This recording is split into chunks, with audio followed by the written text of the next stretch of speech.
It's review time. Okay, so what we have here, we have a white t-shirt from the coolest man you know. We have the Rebels wardrobe, which is the latest release from Gestalten. And we have a pair of, I guess they're jeans, but they're not made of denim, from IMJIT 35020. And you know what? We are going to start off with the jeans, because these jeans represent something I'm very, very embarrassed about. I have had these for a very, very long time, and I was meant to do a review. I just didn't do a review until now, obviously. The thing is, you know how it is, sometimes in life, something just arrives, you know it's coming, but it arrives at completely the wrong time for whatever reason it was. I can't remember why it was the wrong time for these, but it arrived and I was like, okay, cool. They get put aside. I'll get to that next week. Next week comes, something else comes up. It's like, okay, they're aside. And then it's like, okay, the next week comes. They get put aside to the other side. And just through a process of me having a brain like a sieve, I forgot. And every so often I come across them and I'd be like, oh, okay, they're amazing. I have to do a review on those. I should remember that. And then I forgot until now, because it's long past time. Manuel, I'm sorry. Like, I really am sorry. But better late than never, right? I hope. Okay, and since it's been so long, I've pretty much forgotten everything I knew about these jeans, these trousers. So I'm going to be guessing, pretty much, or going by the evidence. I mean, I can see here that this is a collaboration between IMJIT 35020 and DC Style. I'm Sherlock Holmesing this entire thing. Rough Annie denim, 10 years. And I think this is for the DC Style. So DC Style is a store down in Zurich. I guess this is the DC Style 10-year anniversary. That seems to be kind of fitting. They're size 34, and it's 12 ounces. So yeah, the mysteries are solved in that part. My initial impressions of these, and this is my impression of IMJIT overall. There's some particular brands that do one thing better than all the rest. Maybe they get everything completely right, but there's one thing that makes them stand out. So Naked and Famous does the weird shit, right? Ironheart does the very, very heavy denim. They do that very well, right? IMJIT's thing that they do very, very well is that they just have the most fascinating fabrics. Like, I don't know where Manuel finds his or sources his fabrics, but they offer something very different, something very special in the world of denim. And I think that's where that's the USP of IMJIT as a brand. I mean, yeah, they do very, very good cuts. They do extremely well-made jeans. Their attention to detail is really on point. But it's their fabrics that kind of distinguish them out there amongst the other denim brands. And with these trousers, these jeans, I find it hard to call anything that is not made of denim jeans. Maybe jeans don't need to, jeans are kind of a style, denim is the fabric they're made out of. I don't know.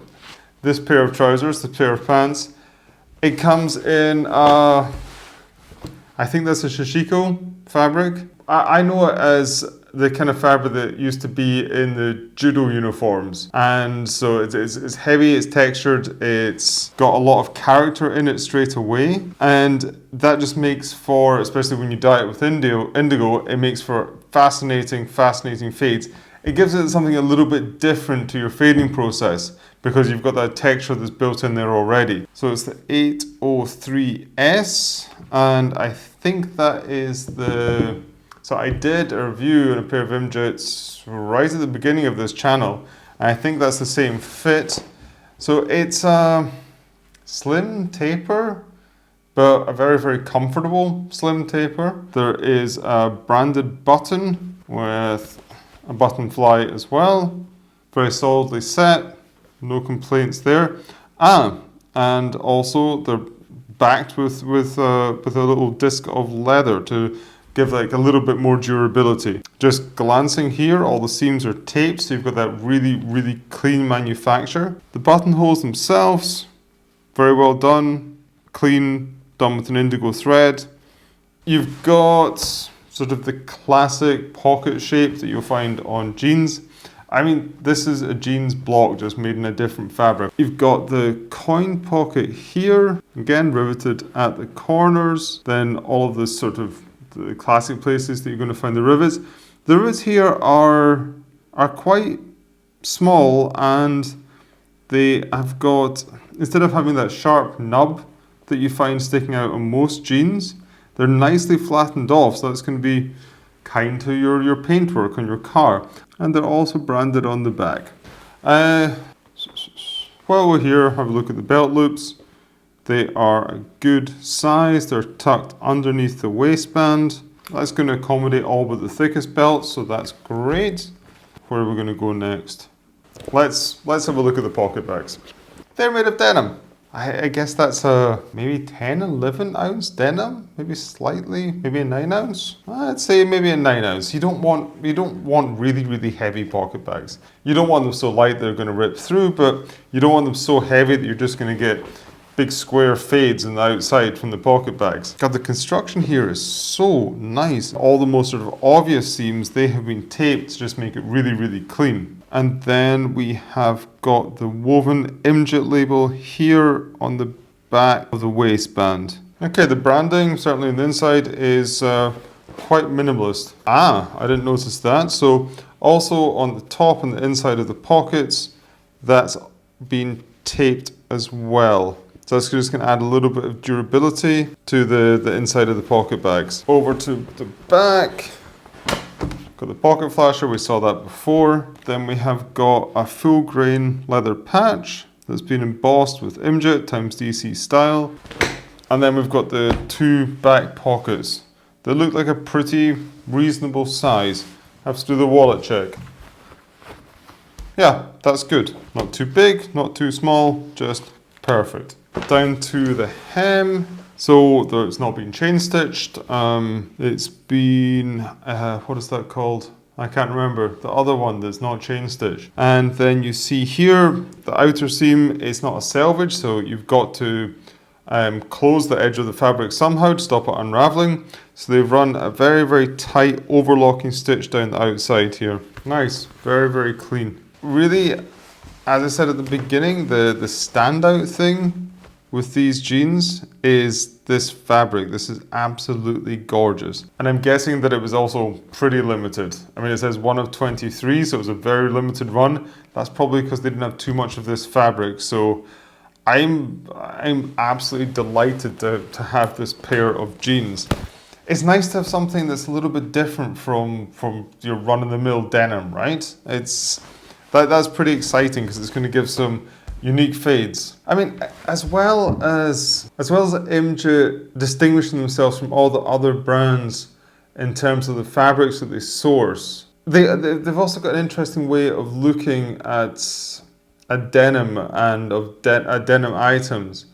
They try to, don't know if elevate is the right word, but I'm going to use it anyway because I can't think of another one. They try to elevate denim items to really a luxury point, a luxury product, a luxury garment, which it's the exact opposite, it's the antithesis of what denim was traditionally. So I like this idea of playing with that aspect and sort of turning on its head and making a luxury item. And certainly one of the things that distinguishes luxury items from other things is the fabric, the materials that they use, along with the construction method. And it's mostly about the story that they're trying to tell with this. And this pair of trousers are a very good example of just exactly what IMJIT are very, very good at doing.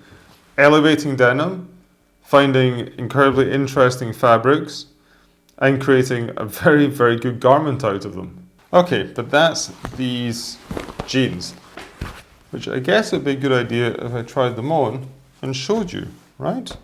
Well, we're going to do that tomorrow because I don't have any light left.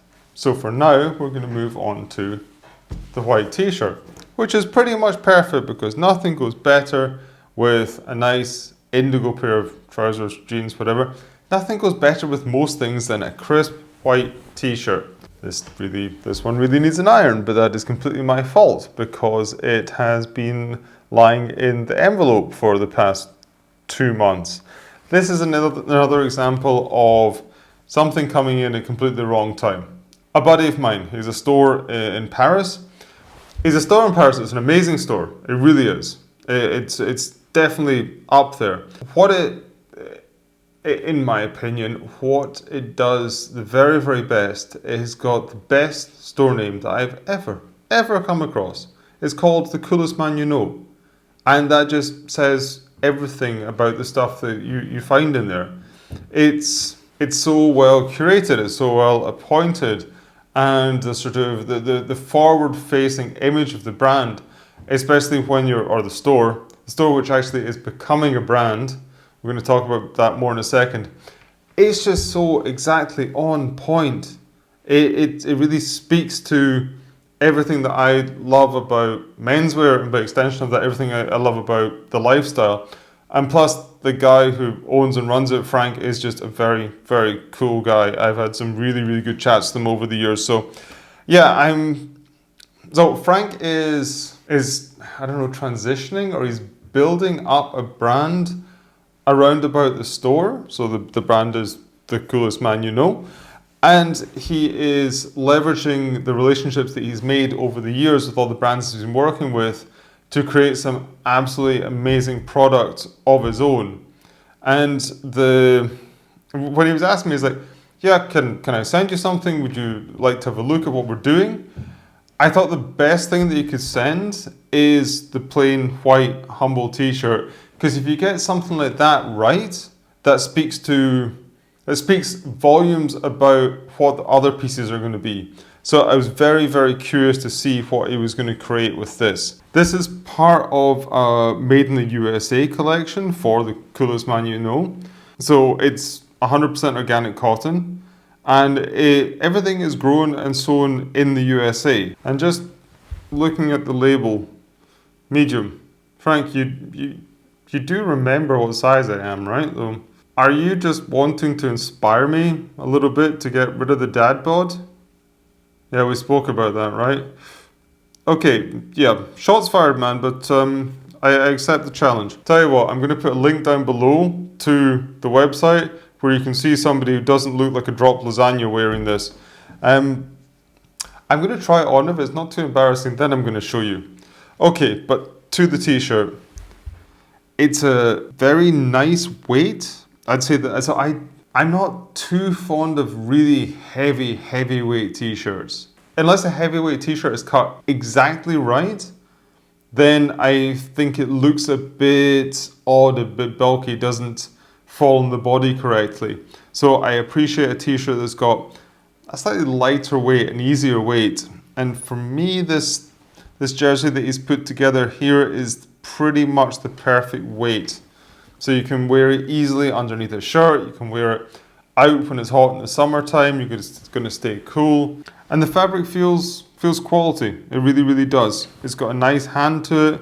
I'm pretty sure it's going to drape very nicely over the body when I do lose those 15 kilos that I need to get into a medium. Looking at the quality of the construction, exactly what I'd be expecting from the brand. Very tight, very, very clean, really, really nicely done. The ribbed collar here, it's got a nice bulk to it, a nice heft to it, so I can't imagine that's going to bag out over time. The arms aren't too long.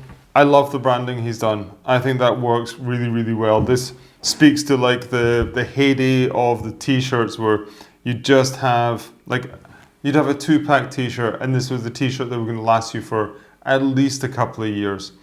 And he's nailed that feeling of pulling out that plastic wrap. You guys know what I mean. I mean, it's a little bit nostalgic in a strange way, because I never really actually experienced that, but I've seen all the vintage photos and blah blah blah, and I get that feeling from this label here. Okay, so as I said, I wanted to see the humble white t-shirt that was coming from a mate's brand, and he nailed it. He really, really nailed it.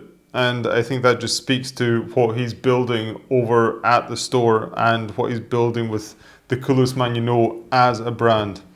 Yeah, bravo, man, really. And if you're in Paris, please go and check out the store. Again, link down below to both the IMJIT site and the Coolest Man You Know. Right, that is, maybe that will fit. Will it fit? I don't know.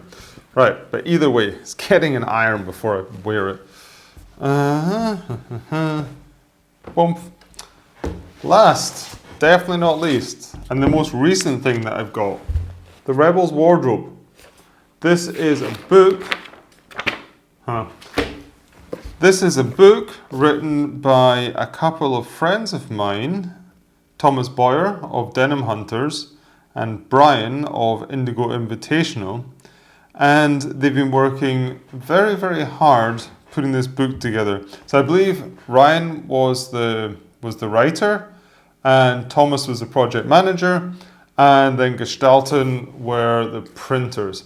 Shout out to Gestalten, they're based in Berlin, and they were nice enough to invite me around to the office, give me a copy of the book for a review, and as you saw before, I've not actually taken the plastic off till now, so this is just a first impression. I did have a quick flick through the book when I was at Amsterdam Denim Days and they were doing their event to celebrate the release of this, but I was too busy getting the free beers and don't remember too much about it. So, The Rebel's Wardrobe, the untold story of menswear's renegade past, with Jamie Dean in the front of it. An obvious choice, but a good one. So let's have a look at the table of contents. Workwear, jeans, t-shirts, the white t-shirt. The white t-shirt. That's like third on the list behind a pair of jeans. So I'm telling you, these things are iconic. Then we've got work boots, churros, overalls, and then they go into Western wear. Okay, so it's split up to workwear, Western wear, aviation, sportswear, maritime, military, engineered boots. Do they get? No, that's part military. Is it though? Motors. You can tell this is my first impressions of this book. Let's have a flick. Okay, so we are seeing some of the icons that made these pieces iconic. So we've got Paul Newman here for the white t-shirt. Fair enough. Jimmy Dean with the jeans. Good Jack Nicholson with the 877s in, what was it, One Flew Over the Cuckoo's Nest? And then, of course, for the workwear, we've got the miners and all that. What I want to look at is the Western wear, because I'm really quite into that just now. Thanks to Wythe New York for making me dress up like a cowboy, even though I'm from Scotland and live in Berlin. So for cowboys, they define that as, or for Western wear. Interesting, they're looking at the denim jacket for that. I guess fair enough. Western shirts, plaid flannels, which I think is more of like a lumberjack thing, but yeah, I guess they'd be out in the plains too. And also some grunge, of course, for the flannels. You know what? I wish I'd prepared a little bit more for this, because this deserves much more than a first impressions video, to be honest. This goes deep. Brian and Thomas did this in 9 weeks. And I think Brian told me that he was working for a couple of years doing this sort of underlying research, but the actual writing of it all got done in 9 weeks, which is astonishing. There is so much here. This is way, way more than a coffee table book, really. This is actually going to furnish some really, really good knowledge on people. And knowing how pedantic that Thomas is, and having met Brian a couple of times, I think that they really, really know their stuff. And along with this, you're getting all of these historic photos all in one place, and you're kind of seeing from that how all of these things are joined and tied together. And you're also getting an overview from this about how they have developed over the years. And I'm seeing some pictures that I have never ever seen before, along with some pretty nice watercolor illustrations. This isn't one of these books that I'm going to flick through and then it's going to go to the shelf gathering dust. I'm actually going to read this. Guys, really, you made such a good job of this. I like this. So at the back of it, you've got the Rebels Essentials. It's a wardrobe guide. So it's basically paint by numbers of all the garments that you'll need if you want to be a rebel.